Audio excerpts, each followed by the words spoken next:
welcome, ladies and gentlemen, to the latest episode of Game Rivals. I am your host, Maximilian X, coming to you from the interwebs as always. How are you doing, my fellow rivals? Hope you're doing well.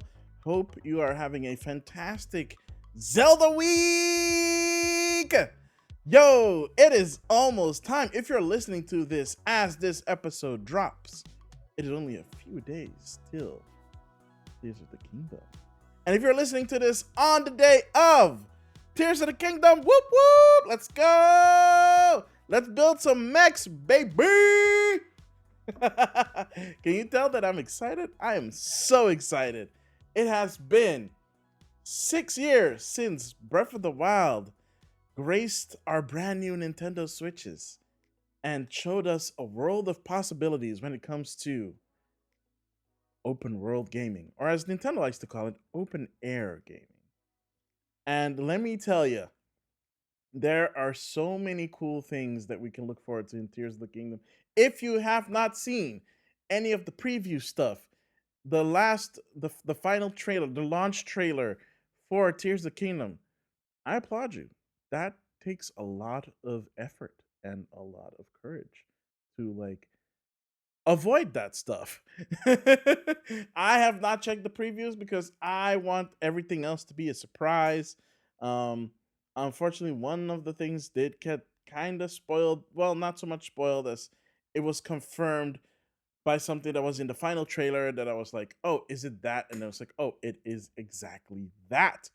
So, I don't want this to turn into a Zelda cast because otherwise, I think most people would turn off. I don't know, maybe not. I do want to get into some news.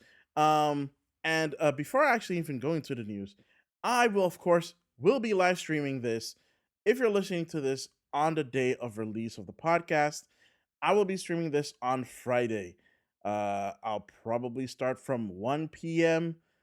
Central Eastern Summertime. That's Europe time. If you're on the East Coast of the US, that will probably be like 6 a.m., 7 a.m. for you. And if you're on the West Coast of the US, that'll be a beefy 4 a.m., 5 a.m. ish, 4 a.m., 4 a.m. Yeah. I'm sorry. What is time?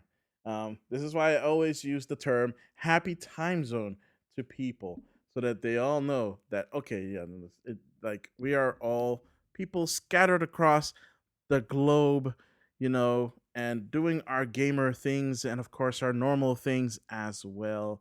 So I hope that while you're waiting in line for Breath of the Wild or while you're waiting for your copy to arrive, or heck, if you have pre-ordered it in the eShop, waiting for that pre-order to switch from locked to unlocked. I'm so glad that you're listening to me. Let's get into some news before we just gush about Tears of the Kingdom coming out.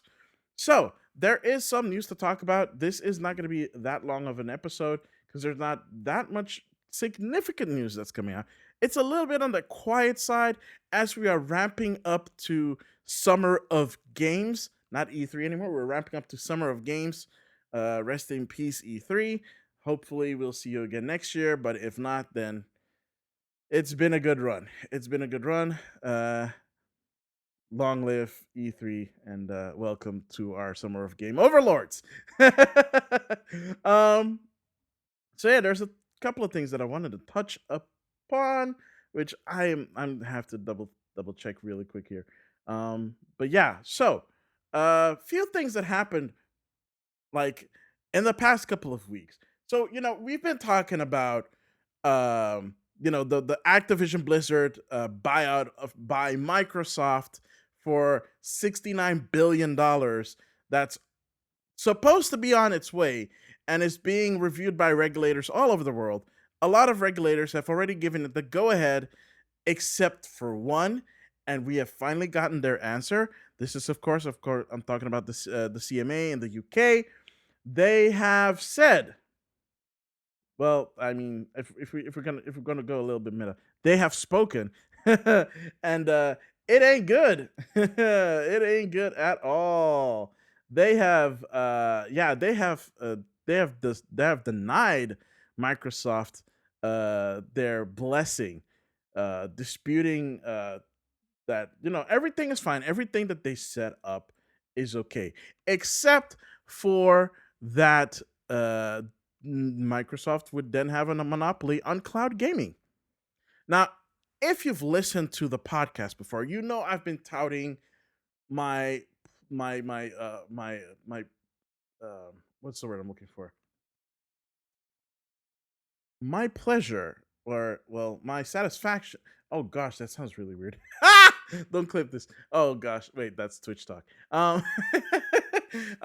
My I don't want to say favoritism because that's not it either, but my um yeah, basically I've been enjoying using GeForce Now for the past 2 years now. Oh man, it's going by so fast. 2 years now. I've been using GeForce Now as a solution for myself to play games that are not available to me because I don't have a current PC. Don't ask me why. That's my own thing. The point is, GeForce Now has been a very good replacement for my PC for the most part, right? There are still games that I can't play because they're not available on GeForce Now. And even later after that, Xbox Cloud Gaming came along and also helped me play games through the Xbox Game Pass Ultimate membership. And it's funny that they bring up cloud gaming as a thing because Xbox has been making deals, of course, to like make the CMA make their decisions to give them the approval with other cloud services out there to like offer them like access to Microsoft owned IPs. And also when they buy, like Activision Blizzard, they also have access to like Call of Duty and stuff like that for the next 10 years. Basically, the deal that I've made with almost every other like gaming company and partner, including Nintendo, um, to like offer their games on their on those platforms and services.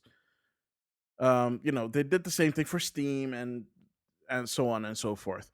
Um, but yeah, the CMA said like, no, not good enough. You're definitely going to be a monopoly, and I can kind of see their side.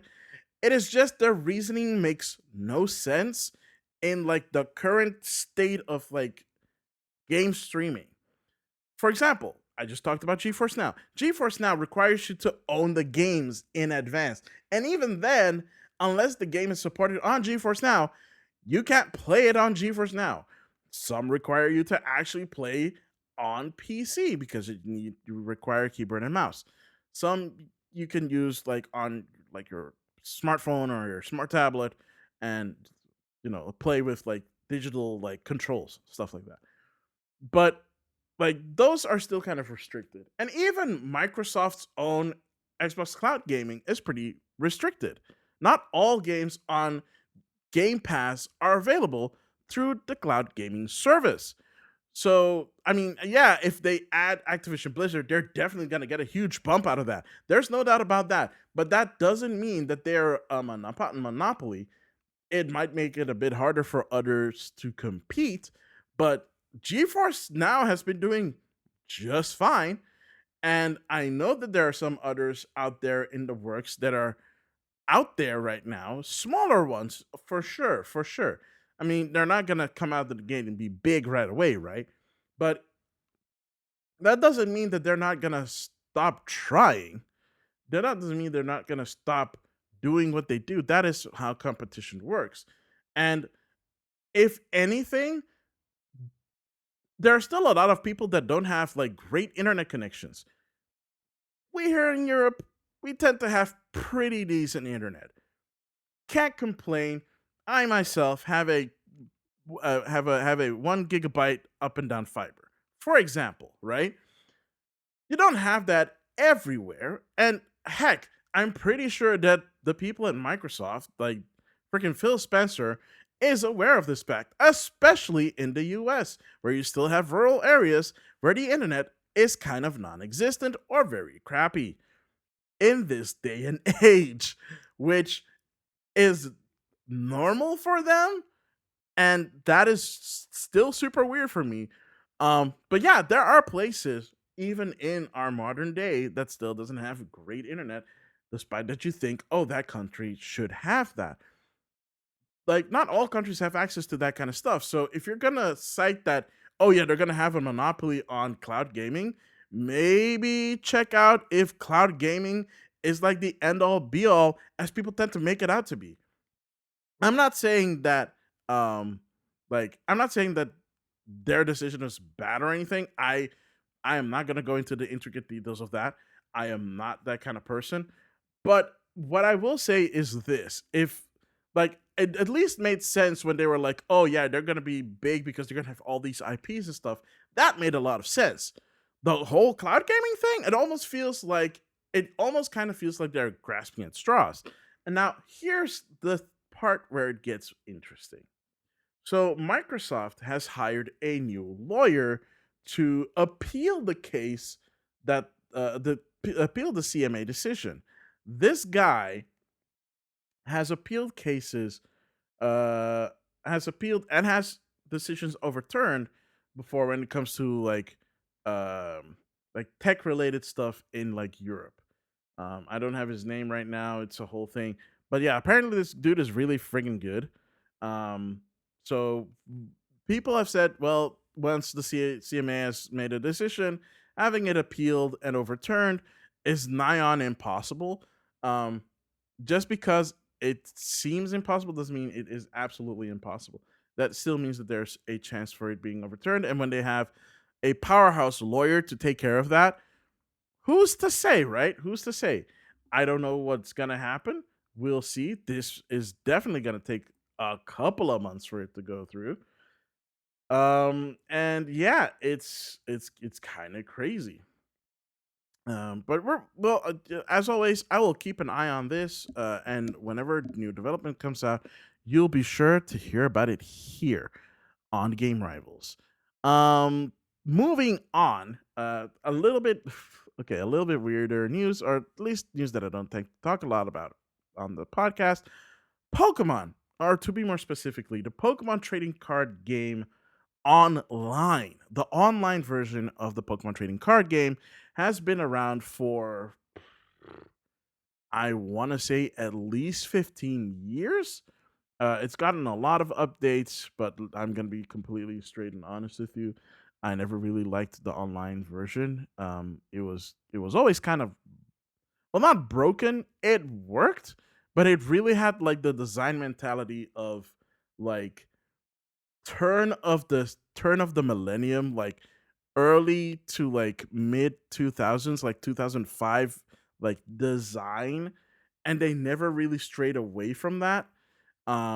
Because if it's not broke, why fix it, right? So for the past, I want to say, little over a year, maybe 2 years now, they have been doing they've been rolling out a new version of this called Pokemon Trading Card Game Live, which is actually more broadly available because the old version was only available for PC, Mac, and I want to say like tablets. Yeah, so just tablets, not on smartphones. It was specifically made for those platforms, so they were never released on mobile. And that makes sense because when it came out on those platforms, when it came out on tablet, it makes sense because the bigger screen, blah blah blah blah. And at the time, smartphones didn't have really great resolutions. But it's 2023 now, and like it's like screen resolutions on smartphones has improved considerably, and it's finally time for them to move on from the old one and go to the new one. Now, like I said, it's been in like closed beta, rolling out over a few countries. It's expanded more and more. I had the pleasure of being able to sign up for it last year. I've tried it out a bit. It's fine. It's okay. I mean, it's Pokemon trading card game. Um, yeah, it actually, for one, it actually works. Um, so that's kind of important to that. It's kind of important for a game to work, even if it isn't beta. They had some like stuff that they worked out. They've made some improvements. They've added stuff, and now we're on the cusp of it actually officially releasing. The full release is going on June 8th of this year. Pretty much at the same time, the old version is also going offline. Um, a couple of days before that on June 5th. Now, if you want to get into it, you can get into the beta right now. I think it's an open beta right now. So you can sign up through the Pokemon Trading Card Game website so you can download it and get some pre stuff. Um they're also going to have like all your currency that you had from the old game ship over to the new game. So basically, once you have logged into Pokemon Trading Card Game Live with your Pokemon account, all that stuff will be transferred in terms of like in-game currency. Not so much your cards. You do get new cards when you download the new game. I will say this: it looks a lot better. I've been playing it on my smartphone, um, and yeah, like I am. It's pretty cool. It's pretty cool that they're doing this. Um, I hope my real hope was that it would be a good tool to learn to play the game. Which, well, the old version had a tutorial, a single player tutorial, which was okay. But once you go online, you get your butt beat. Um, and yeah, that kind of sucked.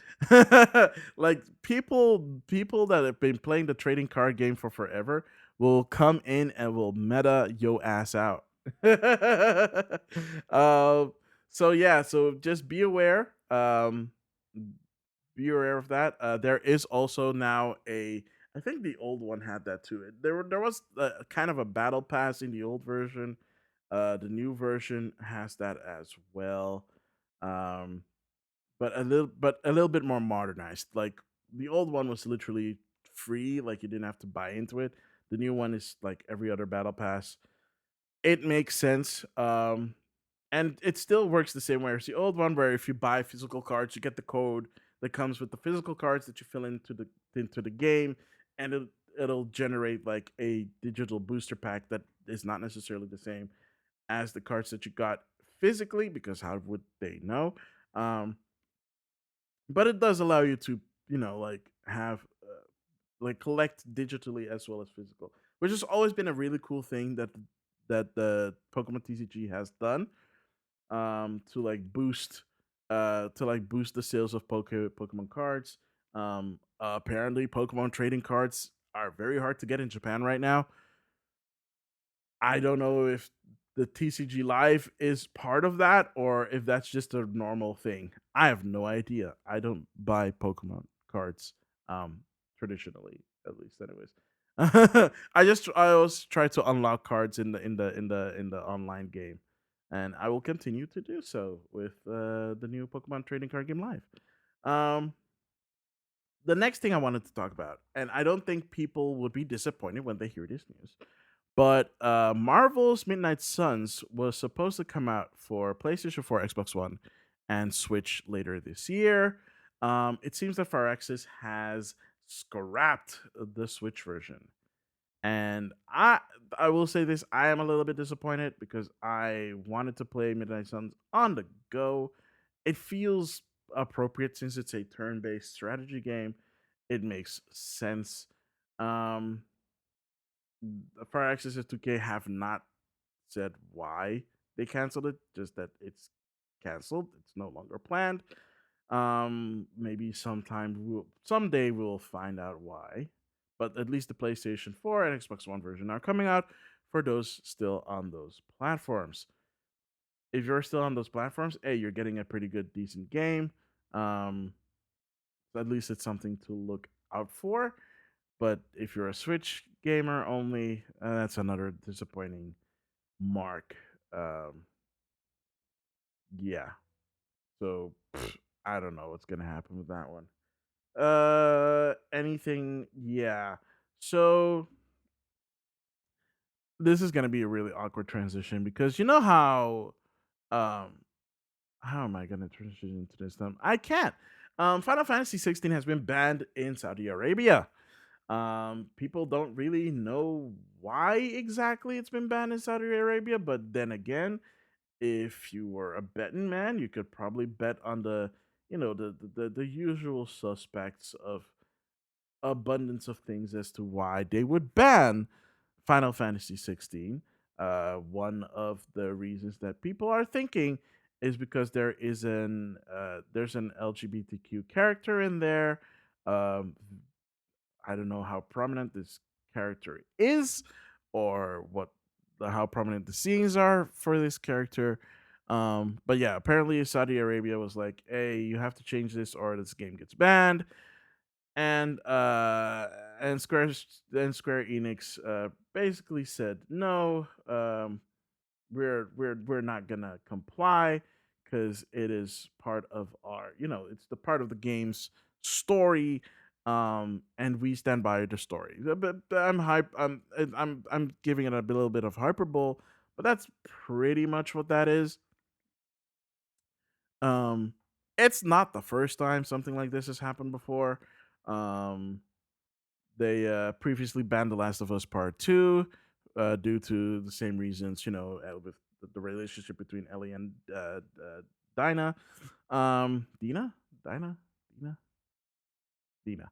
Um, so, yeah, again, not the first time that they have done this. Um, that sucks for those that were looking forward to Final Fantasy 16 in Saudi Arabia, but I am sure they'll be able to figure out ways to get around it. Import. Sorry. Import. um. So yeah, that that blows. It always blows when a country bans a game for whatever weird ass reasons. But you know what? I'm not gonna say that.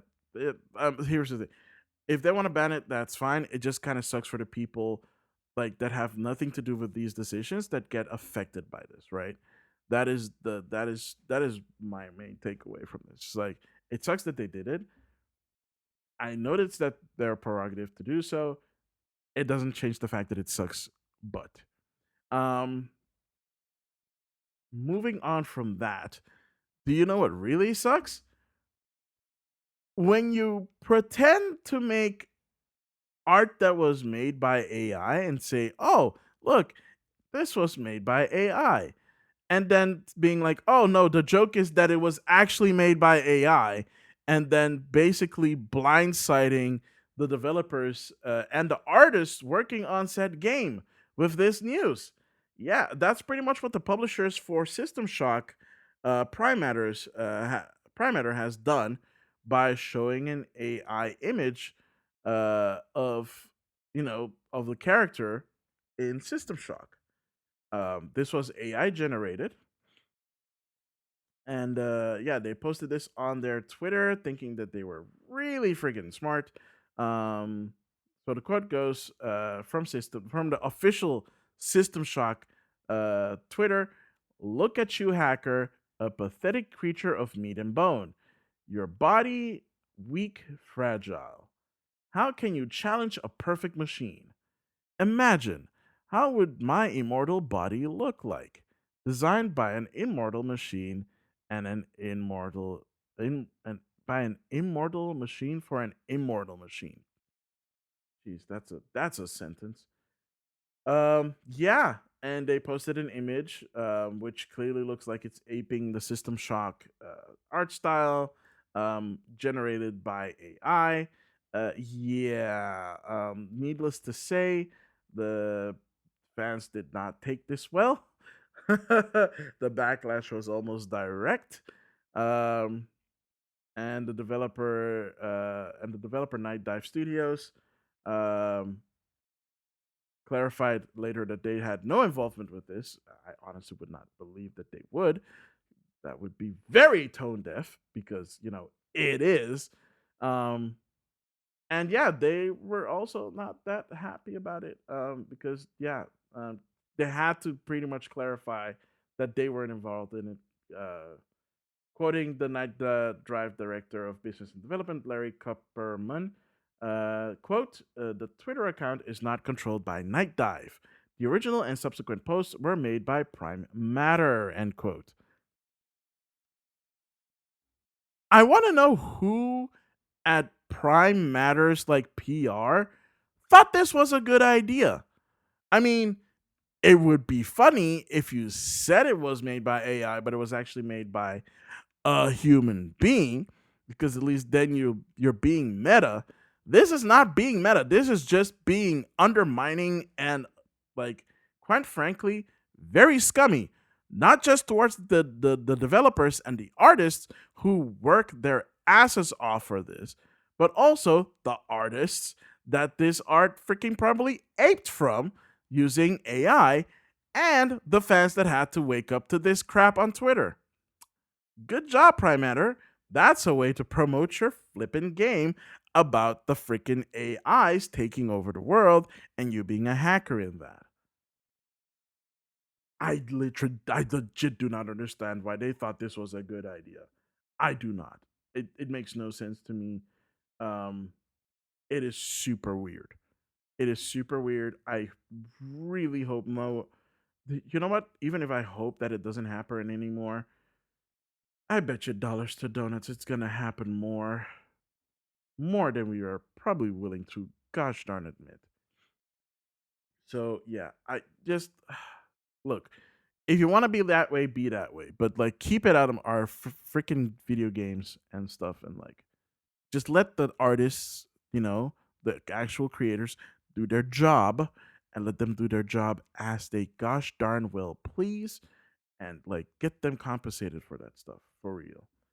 Um, All right, so I'm gonna end this episode, but not before I talk about a couple of other things that were recently, very recently reported on. So there seems to be rumors going around that there is gonna be a PlayStation 5 showcase coming soon as the week of May 25th, which is about 2 weeks away from now.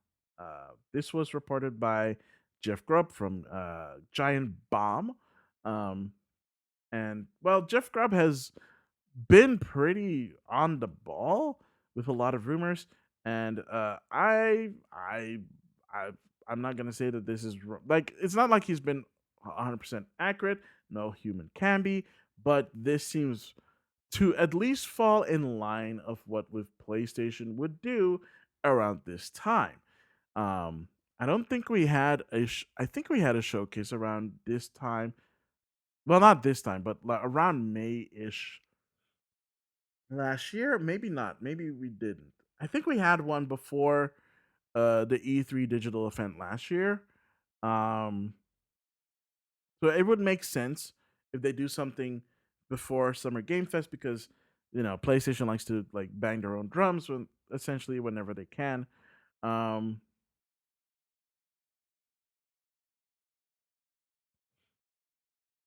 and yeah, no idea if they're actually still working with Summer Game Fest, but I guess we'll see when that time comes. There are a bunch of rumors floating around surrounding this fact, of things that might be announced during this showcase. A big rumor about it is that there is a Metal Gear Solid 3 remake coming exclusively to PlayStation 5 that'll be announced at this showcase. I don't know. There have been rumors going around for a really long time that there is a Metal Gear Solid remake in the works. No idea which game. People were rumoring that it was going to be the first game. I mean, at the same time, there have also been rumors for years that Sony would love to buy, like the Metroid, the Metal Gear Solid franchise at the very least from Konami, if not buy out Konami outright.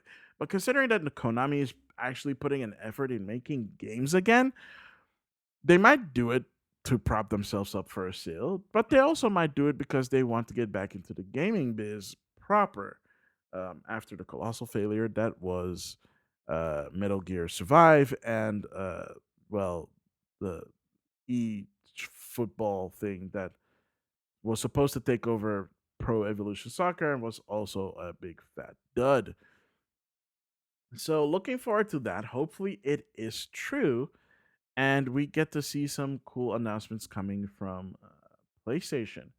Summer Game Fest is also just around the corner in June, so we get to look forward to the stuff that gets announced there. Um, but we won't know until then. Um, keep your eye and eyes and ears peeled for that announcement. And finally, that I want to talk about real quickly is there's going to be an open beta for Street Fighter 6 coming later this month, specifically from I want to say May the 16th. Yeah, from May 19th till May the 21st. So not this coming weekend, but the weekend after that. So if you have the demo and if you've been practicing, practice some more cuz I'm coming for you. I will definitely be practicing too in between play sessions of Tears of the Kingdom. But that is going to be it for me. Thank you so much for listening to Game Rivals. You can always find us on any podcasting service. You can find us on our home, Spotify. You can find us, of course, also on Apple Podcasts, Google Podcasts, Stitcher, Overcast, Pocket Cast. You name it, probably you can find us there. You can send your feedback at Game Rivals feedback at gmail.com. You can find me on Twitter at Maximilian. You can find Game Rivals Twitter at game underscore rivals underscore. You can find me on Instagram at Maximilian underscore X. You can find me also on TikTok, but I haven't posted anything there in forever. You can also find us on YouTube, youtube.com/at game rivals. You can also find me on YouTube, youtube.com/at Maximilian underscore X. And that is going to be it for me. Thank you so much again for listening. I have been and always will be Maximilian X. I'll see all you rivals next time. Later.